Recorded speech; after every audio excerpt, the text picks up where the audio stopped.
Assalamualaikum warahmatullahi wabarakatuh. Waalaikumsalam warahmatullahi wabarakatuh. Bagaimana kabarnya anak-anak? Baik. Alhamdulillah. Siapa yang tidak hadir hari ini? Semua. Baik. Sebelum kita masuk ke materi, sebelum kita mulai pelajaran, untuk mengambil barokah, mari kita berdoa bersama dulu. Silahkan dipimpin oleh ketua kelasnya.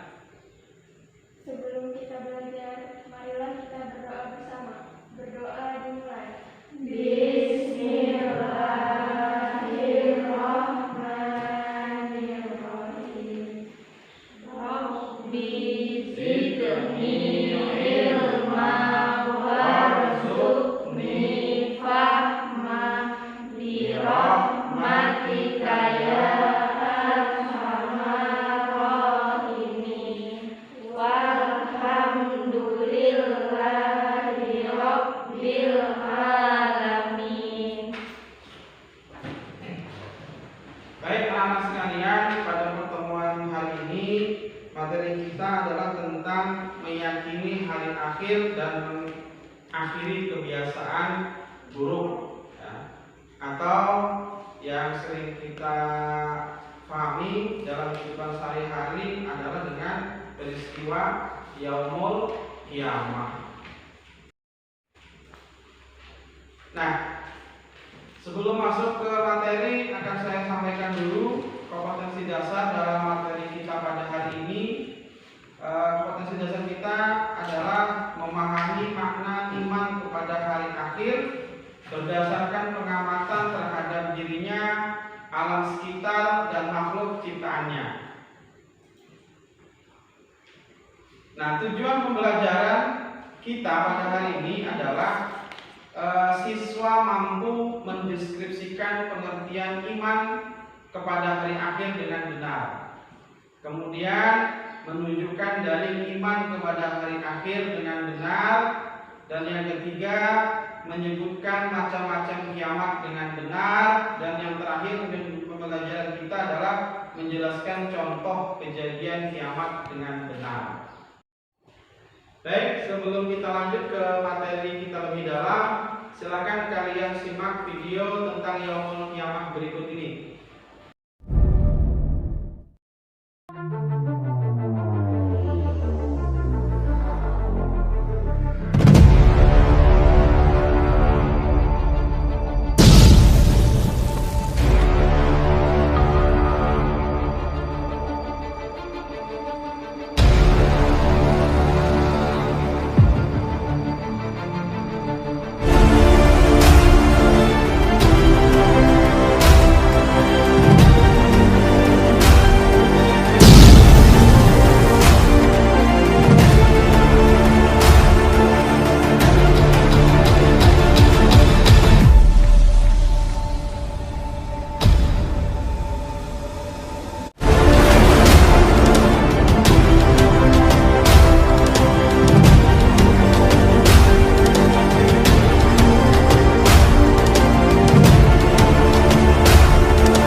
Bisa membuat analisa dari apa yang dilihat tadi dari videonya, ya.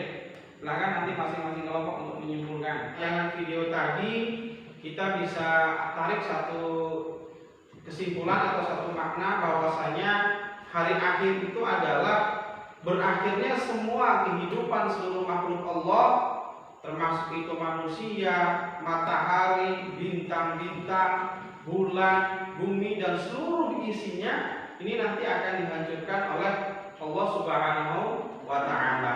Ini adalah Subhanahu wa taala. Selanjutnya, hari akhir itu terbagi menjadi dua. Ada yang disebut dengan kiamat sughra atau kiamat kecil, dan kemudian ada juga yang disebut dengan kiamat besar atau kiamat kubra. Firman Allah Subhanahu wa taala dalam Quran surah Al-Jumu'ah, Bismillahirrahmanirrahim, Qul innal mautal ladzi tafirruna minhu fa innahu mulaqikum tsumma turadduna ila alimil ghaibi wasyahadah fayunabbi'ukum bima kuntum ta'malun. Katakanlah, sesungguhnya kematian yang kamu lari daripadanya, maka sesungguhnya kematian itu akan menemui kamu. Kemudian kamu akan dikembalikan kepada Allah yang mengetahui yang gaib dan yang nyata. Lalu Dia beritakan kepadamu apa yang telah kamu kerjakan. Kembali kepada kiamat sughra atau kiamat kecil. Jadi yang dinamakan dengan kiamat sughra atau kiamat kecil itu ialah terjadinya kematian yang menimpa pada sebagian umat manusia atau pada sebagian orang. Bisa dia seperti berupa sakit, musibah, kecelakaan, gempa bumi, tanah longsor, tsunami dan lain sebagainya. Maka semua itu adalah merupakan bagian daripada yang disebut dengan kiamat sughra atau kiamat kecil. Beberapa tanda-tanda terjadinya kiamat sughra atau kiamat kecil. Yang pertama, tanda daripada kiamat sughra itu adalah satu, kemungkaran terus merajalela. Kita bisa saksikan hal ini apakah terjadi ataukah tidak di lingkungan kita. Kita lihat di tayangan televisi, di media sosial, dan di berita-berita online maupun non-online, kita bisa saksikan kemungkaran terjadi di mana-mana, bahkan merajalela. Ini adalah merupakan salah satu daripada tanda-tanda kiamat kecil. Terjadi atau belum? Ada terjadi, di sebagian wilayah juga mungkin ada yang belum. Tetapi ini merupakan tanda akan terjadinya kiamat sughra. Kemudian yang kedua, perzinahan telah terjadi di mana-mana. Ini juga marak. Bahkan kita saksikan di media-media cetak online bahwasanya telah terjadi perzinahan, dan hal itu dianggap sesuatu yang tidak tabu, sesuatu yang biasa. Perzinahan itu tidaklah menjadi hal yang tabu lagi. Dan ini menjadi salah satu kontribusi atau tanda akan kiamat sughra atau kiamat kecil. Kemudian yang ketiga, tanda kiamat sughra yang lainnya adalah jika budak melahirkan tuannya, atau banyaknya perbuatan durhaka anak kepada orang tuanya, seakan-akan orang tuanya ini adalah budak atau hamba sahayanya. Orang tuanya dianggap sebagai pembantunya, langsung maupun tidak langsung. Ini sudah sering terjadi. Yang selanjutnya atau yang kedua adalah kiamat kubra. Kiamat kubra itu adalah terjadinya kematian dan kehancuran yang menimpa seluruh jagat alam raya ini beserta isinya. Tadi kita saksikan di video itu hanya sekelumit. Itu hanya sekelumit peristiwa yaumul kiamah atau kiamat kubra. Padahal ketika Israfil untuk pertama kalinya meniupkan sangkakalanya, bumi ini luluh lantak. Bumi yang kita pijak ini belah. Seluruh jagat galaksi itu namanya galaksi Bima Sakti ya. Jagat alam raya ini namanya galaksi Bima Sakti namanya. Seluruh planet, ya seluruh jagat alam raya ini akan hancur. Anda bisa bayangkan ketika kita terjadi guncangan atau gempa biasa saja luar biasa dahsyatnya. Bagaimana coba Anda bayangkan ketika planet lain menghantam bumi, bagaimana kerasnya? Tidak bisa kita bayangkan. Firman Allah Subhanahu wa taala dalam Quran surah Al-Hajj, "Wa anna as-sa'ata la raiba fiha wa anna wa anna Allah yab'atsu man fil kubur, dan sungguh hari kiamat itu pasti datang. Tidak ada keraguan padanya, dan sungguh Allah membangkitkan siapapun yang ada di dalam kubur. Mari kita wajib mengimani ini, bahwasanya kiamat, yaumul kiamat itu pasti dan pasti akan terjadi. Persoalannya waktu hanya Allah yang tahu. Firman Allah dalam Quran surah Al-Infitar, "Idas sama'u fatarat, wa idal kawakibun tatarat, wa idal biharu fujirat, wa idal kuburu bu'thirat, alimat nafsum ma qaddamat wa akhirat." Apabila langit terbelah dan apabila bintang-bintang jatuh berserakan dan apabila lautan dijadikan meluap dan apabila kuburan-kuburan dibongkar, maka tiap-tiap jiwa akan mengetahui apa yang telah dikerjakan dan yang dilalaikan.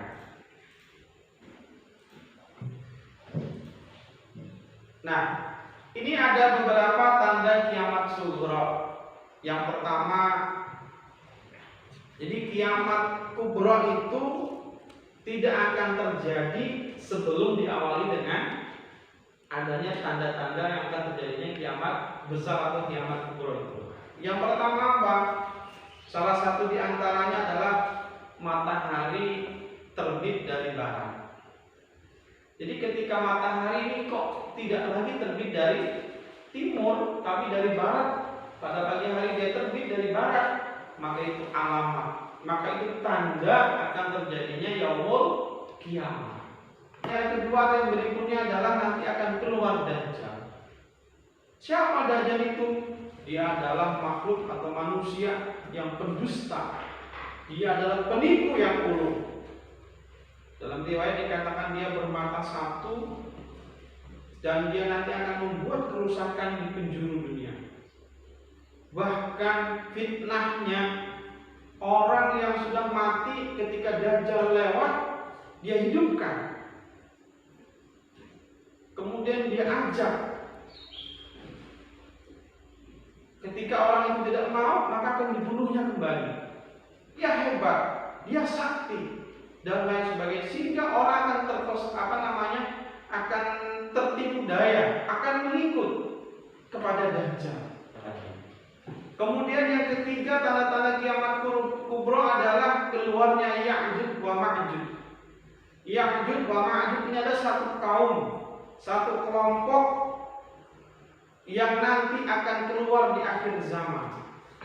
Ini kelompok golongan juga adalah golongan perusak dari sisi fisik.